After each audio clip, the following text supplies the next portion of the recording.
Alright guys, hey, what's up?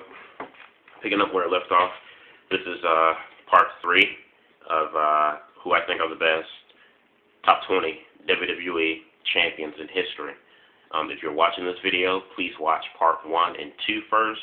This is part 3 of 4 videos.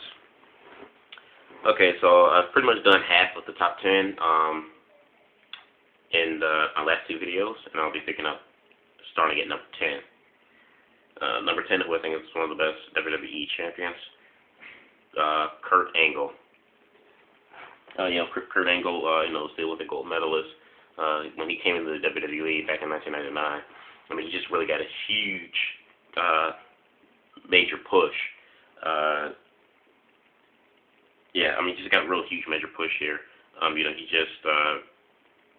He's won every title, in the WWE when he first came in. But speaking as WWE champion, he just had an incredible, great run.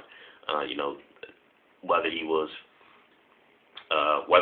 won the title from someone or lost the title to different wrestlers, he's had great matches against guys like The Rock and Austin and Triple H and Brock Lesnar and The Undertaker.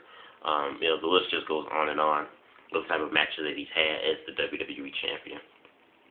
He truly is, the Olympic gold medalist. And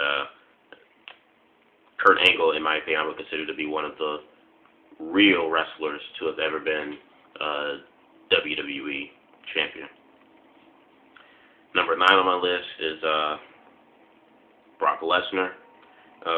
Brock Lesnar, I thought, he was another guy who a lot of people had compared his success to be like Goldberg's and that of in WCW. And I would kind of agree. When Brock Lesnar first came onto the spot, he was just this huge, massive guy.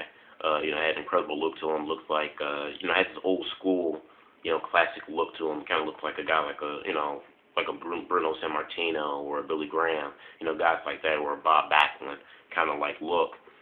And he just had a quick start to him. Just plowing through. Guys like the Hogans and the Undertakers and so forth, and the Big Shows, and beating The Rock to become the youngest WWE champion in history, and he still holds that record to this day as the youngest WWE champion in history.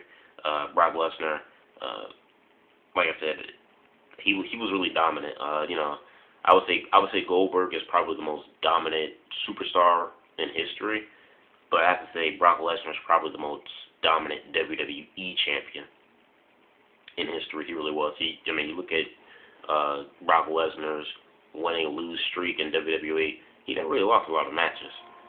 So Brock Lesnar is a 3-time WWE champion, and he's number 9 on my list. Number 8 on my list is the late great Eddie Guerrero. Eddie Guerrero, I thought, was another fantastic WWE champion. He only won it once, but for it to be his first and unfortunately his last run as WWE champion, I thought it was a great run. A lot of people, when he beat Brock Lesnar at the No Way Out pay-per-view back in 2004, a lot of people, you just thought, like, there's no way in hell can, a 5'10", 5'9" guy like Eddie Guerrero, weighing 230 pounds, beat a 300-pound, 6'5" guy like Brock Lesnar. Like, there was no way.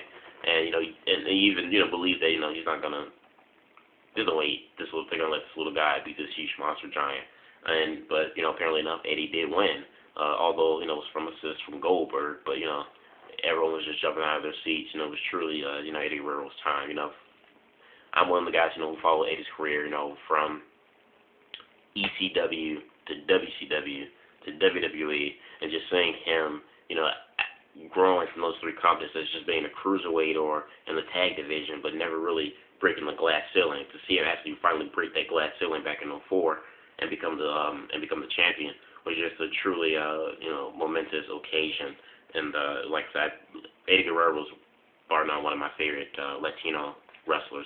I'm not saying like all Latinos are bad wrestlers or anything like that, but he's one of my favorite Latino wrestlers, and I think one of the greatest Latino wrestlers to whoever become WWE champion. That's just me. He was just very charismatic, and he could really work in the ring. Number 7 on my list is who I think best WWE champion, Shawn Michaels. This guy, is a Heartbreak Kid. Mr. WrestleMania, the showstopper. I mean, Shawn Michaels was just, he was a very flashy, world champion. Shawn Michaels being a three-time WWE champion himself. Like I said, just a great guy. He can talk on the mic. The girls fell in love with him because they thought he was good looking. The guys wanted to be Michaels because they thought he was just cool and bad A.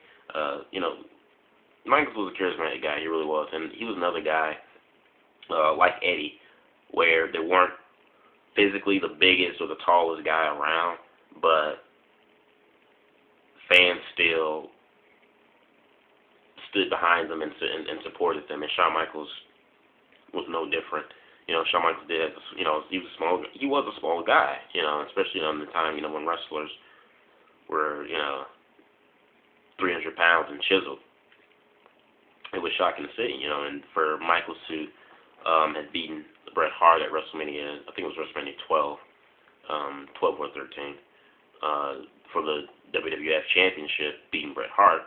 It was just a classic match, and like I said, I'm more of a Bret Hart fan than I am a Shawn Michaels fan, but still, it was Shawn Michaels' time. He was another guy, who first started off in the tag division and just really shined and went on to the singles career, so you knew it was just only a matter of time, so Michaels will grab that brass ring and, take it from there. And he was the number one guy in the company in the mid-90s. So, Shawn Michaels is number 7 on my list. Number 6 on my list is, what do I have here? Number 6.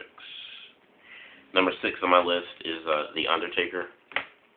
The Undertaker is, I consider, one of the greatest gimmicks in the history of the WWE. And what I mean by gimmicks, I mean character-wise. Because even Hulk Hogan himself, when the 80s came to a close, was coming to the 90s, people got tired of seeing Hulk Hogan ripping his shirt off and wanting to, say your prayers, eat your pills, and, all that other crap.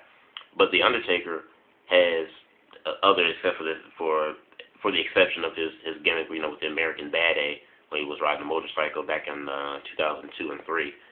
Other than that gimmick, Undertaker's really stayed true to his to his character, being the dead man and stuff like that, and just how popular he was, back in the 90s, coming in, it's like I said, The Undertaker, this dead man with supernatural powers. His character is still very relevant and very important to this very day. Undertaker still gets large pops. I thought he was a great WWE champion, winning the title, I think, 4 times. Yeah, 4-time WWE champion. Undertaker, in my opinion, is one of 2 of my favorite big man wrestlers. Undertaker is another guy who has really set the bar high for any 7-foot tall wrestler to ever come after him. There's no doubt about that. Undertaker, like I said, 7 feet tall, 300 pounds, moves like a freaking cruiserweight. I mean, never seen that before. This guy is flying through the air and doing dives and jumps and stuff. He's really an athletic, wrestler. Like I said, Undertaker, he just really set the bar, and he set the bar, and like I said, for any other big wrestler to come after him.